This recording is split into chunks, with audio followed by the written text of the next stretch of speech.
happens to just show us it's all experience, which really means that in each moment, it's an experience arising, and a prerequisite for experience to be recognized is that there needs to be awareness of experience. Experience without awareness of it means no experience, because by very nature, experience needs to be awared.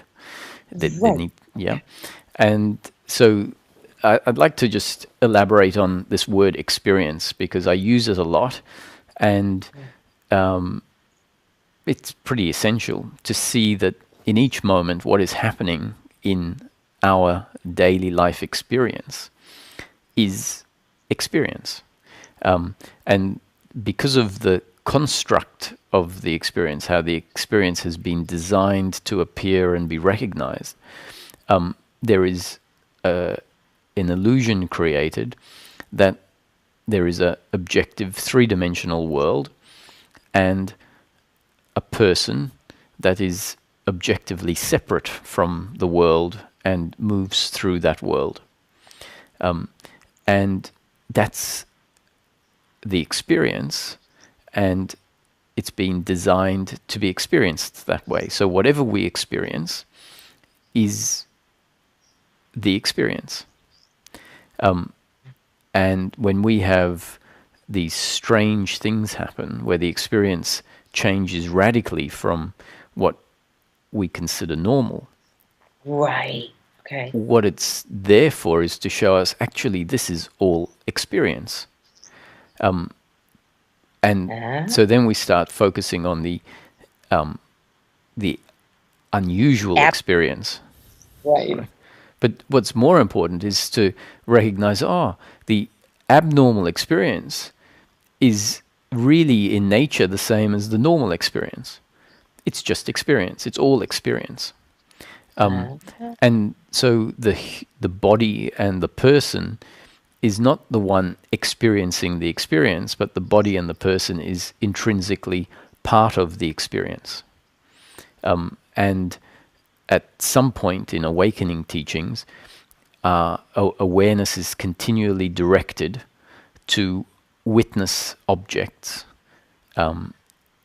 And when the teachings start pointing to the thinking and the emotions and the body as just objects and not subject, then awareness tends to move backwards and start to see what was considered to be subject as just object. And once the body is seen as an object, just like the chair is an object, which means the hands move and something is aware of the movement of the hands, and something is aware of the sound of a voice. And from an ordinary perspective, of course, I'm aware of the hands moving and the voice. But once we start watching everything as arising as part of experience, then it becomes clear that what is watching the experience is not the body, but awareness. Yeah, and the awareness isn't of the body. It appears like awareness stems from the body, but what we're continually reminded of is that the body is just a vehicle through which awareness functions. And then if this becomes really ingrained, what tends to happen is the identification with the body as the subject starts to loosen, and at some point there's this shift, this profound experience where awareness recognizes itself, and there's a realization, what I am is this formless, ever-present, all-encompassing, all-pervading awareness in which the experience arises. And then the realization is, the experience is never separate from this all-pervading awareness or consciousness. And what it's made of is the consciousness, the awareness in which it arises. And it's that consciousness or awareness that recognizes the experience. So this is where the title non-duality comes from, is the recognition that life, every single moment, is experience. Oh my goodness. A single experience arising. And so when we start to see it this way, it's not possible to not have a non-dual experience. So all experience is non-dual, but the content of experience can be very deceptive. So you can have a non-dual experience, which all experience is, but the content of most experience is of duality. Right, because we think we're a person. So the dual is because there's a person thinking it's experiencing this. Well, yes and no, because even when that falls away, the expectation is when that falls away, suddenly there's going to be a oneness experience all the time, which means the experience is going to feel like a non-dual experience. But the funny thing is that that's not what happens. Is the realization of what life is can set in, and the experience is not intended to become an experience of oneness. It is always going to be an experience of two-ness.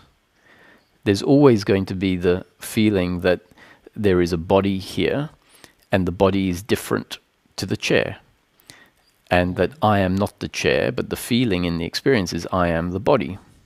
Right. So we have to be very, very clear between the difference of awakening, which is to recognize the essence of the human being as consciousness, versus expecting what is described in awakening to be a state in which we live for the rest of our life. Because life is not meant to be lived after awakening in a state of oneness. In a oneness, the experience will not be an experience of oneness. The experience will still be an experience of two-ness. But now with the recognition that any experience, no matter how it feels, so whether it feels like a oneness experience or an experience of me and the chair and me and the other and me and the tree, is always a non-dual, because experience can't be anything but non-dual.